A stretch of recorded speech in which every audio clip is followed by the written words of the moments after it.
Hey, welcome back. We got a knife that just got in here. Let's take a look at what we got. I just grabbed this from the mailbox. It's a little cold out, so we may have some condensation on the knife. Sorry for that ahead of time if so. Looks like it's pretty well packaged here, so sorry for the slight delay. But I'll take it. Always appreciate someone that knows how to pack their knives. I'm pretty sure I know what this is. I actually think it's more than one knife. It looks like it is.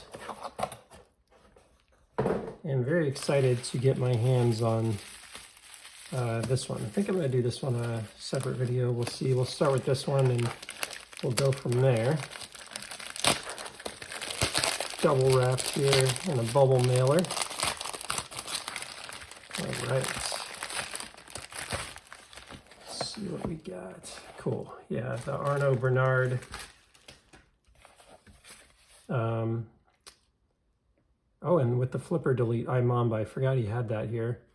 And the Warthog Tusk. Super cool. Friend of the channel sent this in. Looks like he threw in the Frank Hanks too. So we'll keep that in the background, I think, for this unboxing. What do you think? Change it up a little? Why not? I think we got a little COA here. iMamba 8201, Warthog Tusk, RWL34 blade steel. Now let's get into it. You've been waiting almost 2 minutes. Let's see what we think. It's a really interesting and subtle fuller on there.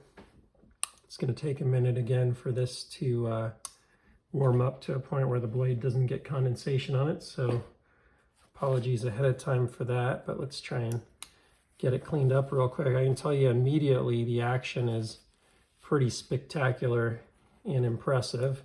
Was not sure what to expect. Now I'm not a big lanyard fan, so this will be bothering me the whole time, and I'll have to excuse myself if I talk about it to a point where you're annoyed by me, but not my cup of tea, and it'll probably be on my mind as we go through this. Beautiful blade here, first and foremost. Very reflective, as you can see on the finish. Very high quality, and the fuller is really nice. I actually really like it.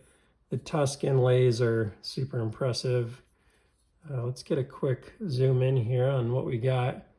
It immediately reminds me of what I always wanted a Chris Reeves knife to be like. Now it's much more expensive, so that kind of makes sense. But yeah, just in terms of the action in hand, it's quite nice. Let's see if I can get the thumb flick. I had a feeling it's the one thing I'll say about this fuller is that you'd naturally want it to be a little further towards the front. So it's really good for reverse flick, but it's a little limiting for the thumb flip. It works well, as you saw earlier, for rolling it out, but I am not successful so far in the thumb flip. Action is very interesting. It's not like any other knife that I've handled. Trying to think of some that it's like, and I'm really struggling, honestly. It's glassy, but feels like bearings at the same time. I'd say one of the ones would be closer to would be like a Scott Hansen, but not quite. It's just different. Reminds me a little bit of like a Scott Hansen mixed with like an A2, A9, or the A2, A9 I happen to have. Now, what I'm really curious about is how much the lock bar pressure impacts it, because this design, every time I see it, it reminds me of, you know, other knives I've seen where lock bar pressure plays a pretty big part in the deployment, and it's all pretty good. Like, it definitely impacts it, but it's not crazy, so that's good. It's a nice hollow grind, a beautiful hollow grind with the polish especially. It looks like it was satin and then maybe polished on top of satin, essentially, like a machine ground satin. And then they put a polish on top of that. Centering is excellent. Pocket clip looks like it would do the job. Looks like he actually uses it. So there's some, or at least maybe the prior owner did or whatever. There are some snails there on the pocket clip. It has that kind of same textured titanium finish that you'd see on a Chris Reeves, and so you'd expect to get a similar kind of snail on the finish. Yeah, overall it feels very good though. I like it, and it's different than anything I've really handled before. The ergos are very good. There's no choke up point. If I had to get real choosy here, I'd probably ask for a choke up point. I imagine part of that's that these are normally flipper knives. And I have to admit, I could see why a flipper would be appealing on this model, all things considered, but I do prefer this non-flipper or quote-unquote flipper delete. I'm pretty insistent on trying to get this thumb flick down, so sorry, my friend, for trying to do that here on the video, but there it is. You have to give it a little bit of wrist. I'm sure with practice, it might be something I could do more consistently. But overall, very impressed with this. It's not like a Holt, maybe a little bit like a Holt, but a little, it's not as like gravity drop shed. It's more smooth on the drop sheddiness. Very hard to place the action on what it reminds me of. There's not really something I've felt that is similar to it. Maybe the closest thing would be like the Rockstead once it's really broken in. I have a very broken in Rockstead. That's probably the closest thing I felt to this. So my thought is that it's probably on washers. I don't know if I can see it. It looks like a very tight, interesting, get a little serial number or something on there. It's a very tight tolerance. But let's see if we can maybe throw a little light in there and see if we could see if it's on bearings. Looks like it is on bearings. So very smooth for bearings. Interesting.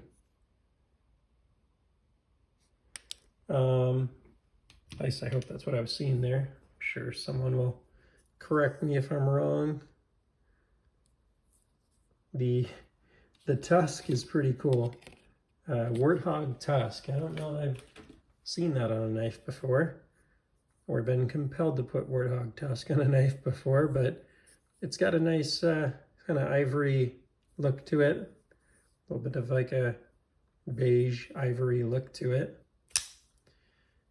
It's a cool knife. I have to say, it's definitely one of the better knives that I've handled. So I'm glad that he sent it in and gave me a look at this one. I'm gonna have to message him right away and thank him for sending that in. That's pretty cool. The other knife he sent, I think I'm gonna do a separate unboxing for that because I think we're about at time for an unboxing. But yeah, overall very good. Let me go ahead and just take the background out so this will zoom a little better on here. One of the things that I'll note that I really like is it has very nice jimping. It's funny to say, but there's so many knives where I've seen this screwed up, and this has just the right amount of jimping where it feels like it's going to do its job. Excuse me. And this kind of ramps up enough, but not so much that if your finger lands on it in the wrong way, that it's uncomfortable. So I really like the jimping and the ramp on this. I think that's very thoughtfully done. And yeah, seems like someone put some care into that design when they did it. So yeah, overall, I'd say this one's a winner. Definitely recommendable. I don't really know what the exact price ranges are on these, but I'm going to consider it more. Some of these have been offered to me on trades for other knives, and I would definitely consider it now that I've handled one of these, especially without the flipper tab. So hope you enjoyed that. If you like the content, please feel free to like and subscribe, and I will see you on the next one. Take care.